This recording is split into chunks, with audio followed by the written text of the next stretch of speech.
Have you ever been in a situation where you'd love to know how someone else would handle a situation? Well, I have, and even as an executive coach after many years of working in Australasia, I still find myself asking questions. And I'm in conversation today with my colleague from Hong Kong, Teresa Norton, to ask her how she's going to handle some situations as well. And she's going to ask me, because sharing these ideas is just fantastic. So this short conversation is just going to help us get clarity on options. So, Teresa, you might have a question for me, and I'm happy to start back with you.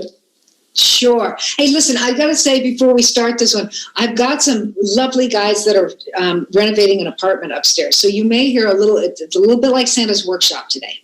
You may hear a little tap tap and a little saw. So never mind, we can get over that. Okay, so here we are on how would you handle that, and I have got one for you, Ricky. You have a younger client who is well-liked by his team, a team that he was a part of before he was promoted. He is now their boss. He's a very humble guy and tends to be very concerned about not being seen as having been changed as a result of this promotion.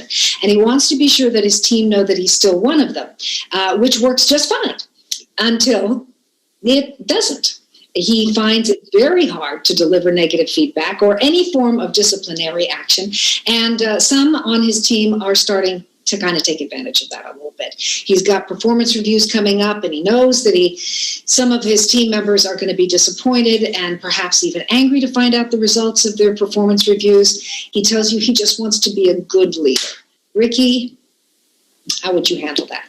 I would handle it simply by asking him, do you want to lead or do you want to be in a different space? Because if you really want to lead, then there are certain things that you actually have to do. So I would open the conversation by asking him then if there's a reason why his team shouldn't recognise him as a leader and why he wants to play in the same space that he played before. Because clearly then if he does that, why did he go for the leadership role in the first place? And if he's not clear on creating a presence around his new role, then he may not be ready to fulfil that role as a leader. And for taking that initiative when he took the new role. From my experience in working in coaching for many years, I find that people lose respect when they don't step up. And there has to be a definition of roles. And peers are actually looking for that. They're not looking to find out what's wrong. They're looking for guidance as well, so they too can journey through their career if they so choose. So in order for him to be successful, he must find ways to affirm his position as a leader, to be seen as an advocate, trusted advisor and clear thinker, and not hide behind the same desk that he was hiding behind or working from before.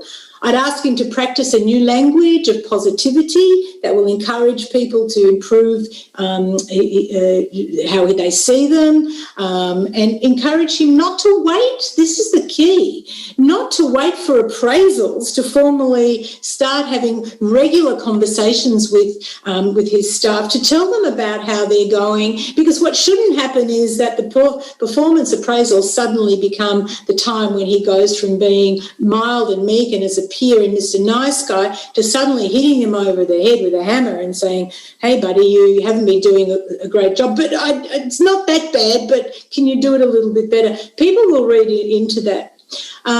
It's a journey.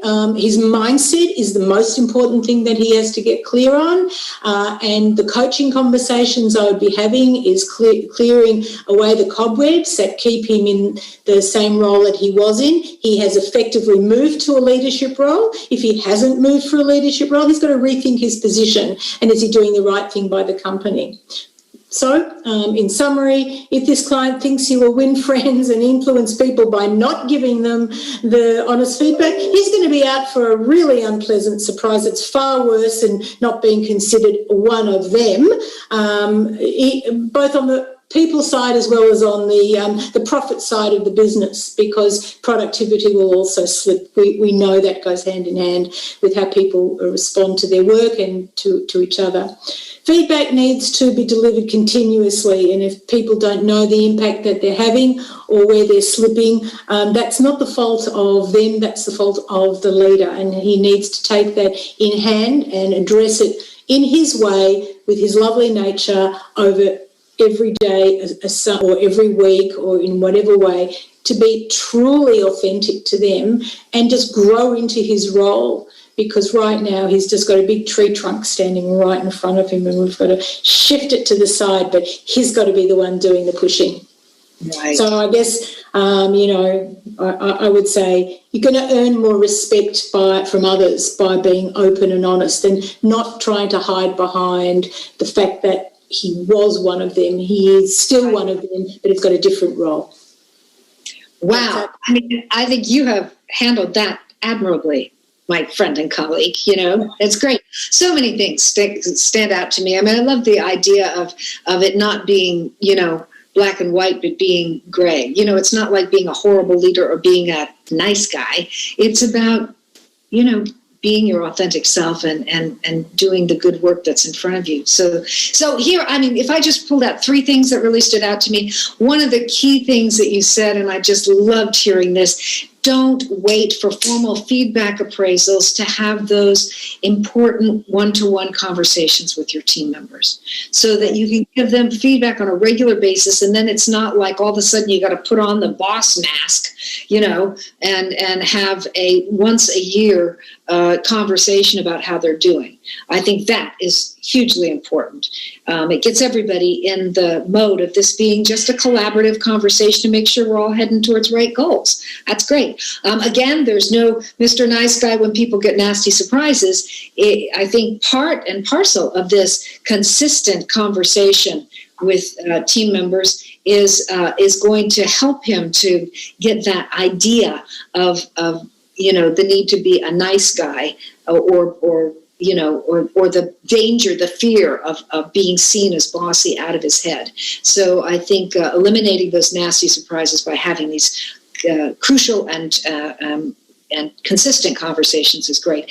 And also, I loved what you said about, look, your team members don't just want you to, paint rainbows. Right? They don't want you to just, say everything is that they're doing is wonderful. It is important to be honest with them and that you will gain respect, and they will feel respected if you are able to give clear, concise, constructive, and timely feedback. So I think that's great. Now, listen, Ricky and I share our experiences working with clients with one another so that we can learn from each other and we can explore different ways of approaching our work with clients. And look, you've got your ways of approaching challenges with your clients, and we want to hear about those too. So we're not giving advice, we're just putting our stuff on the table, and we would love to hear how you would approach a similar situation.